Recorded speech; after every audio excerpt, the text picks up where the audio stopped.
vida saudável, mais equilibrada. Em busca de qualidade de vida, está no ar o Edição Saúde. Confira agora os destaques do programa de hoje. Bruxismo não é uma maldição. O bruxismo ele é uma parassonia, ou seja, um distúrbio do sono. Bruxismo não tem cura. Não se sabe o real mecanismo do bruxismo. O Edição Saúde começa agora.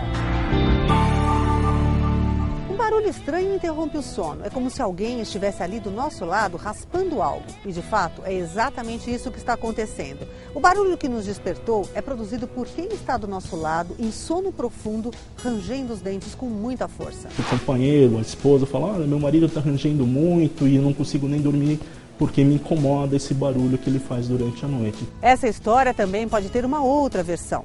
A pessoa acorda no meio da noite certa de ter ouvido um barulho de algo raspando, estalando.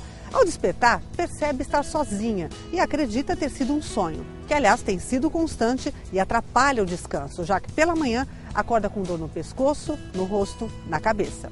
Principalmente na região de têmporas e próximo dos ouvidos. Uma das formas que você percebe que tem alguma coisa estranha é alguém que dorme com você ou você mesmo se assusta com algum barulho estranho. E normalmente quando esse paciente acorda com dor nessa musculatura da face. Estudos no Canadá dizem que cerca de 80% das pessoas que rangem com frequência não sabem que fazem isso. E quem informa é o companheiro, é o marido, a esposa que fazem essa relação. Independentemente da versão, essa história pode ter o mesmo título, bruxismo. O bruxismo é uma parassonia, ou seja, um distúrbio do sono. A principal característica do bruxismo é ranger os dentes. E atendimento com desgaste bastante acentuado.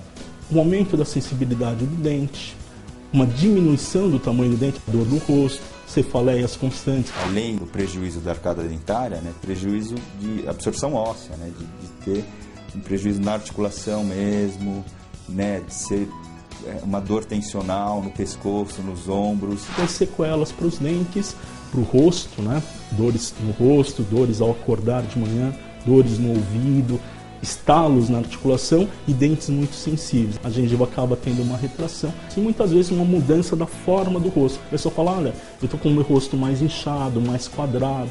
Geralmente são as dores que fazem a pessoa procurar ajuda médica. A pessoa que tem uma tendência à dor e bruxismo, ela sente mais dor na região cervical por esse apertamento de contração e dor no rosto por esse apertamento na mandíbula. Outra curiosidade é que nem todo mundo que sofre com bruxismo faz barulho quando range os dentes. O apertar dos dentes, ele não obrigatoriamente faz barulho. Então a pessoa não percebe ou o barulho não é tão audível e ele não acredita que faça isso. Muita gente acaba tendo a comprovação do bruxismo de uma forma nada agradável. As restaurações fraturam com muita frequência, as próteses se soltam, os dentes se quebram, a ponto muitas vezes dela ter dificuldade na mastigação, ter uma alteração estética muito grande, ficando com pouco dente visível e trazendo sequelas complicadíssimas para o tratamento odontológico. O desgaste dos dentes provocado pelo bruxismo pode acabar projetando a mandíbula para frente. Existe uma tendência natural da mandíbula vir para frente.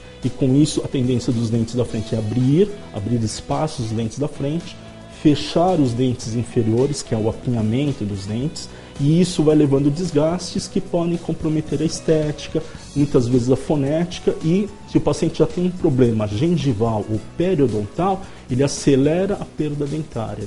Estudos mostram que o bruxismo é mais comum na faixa etária entre os 20 e os 50 anos.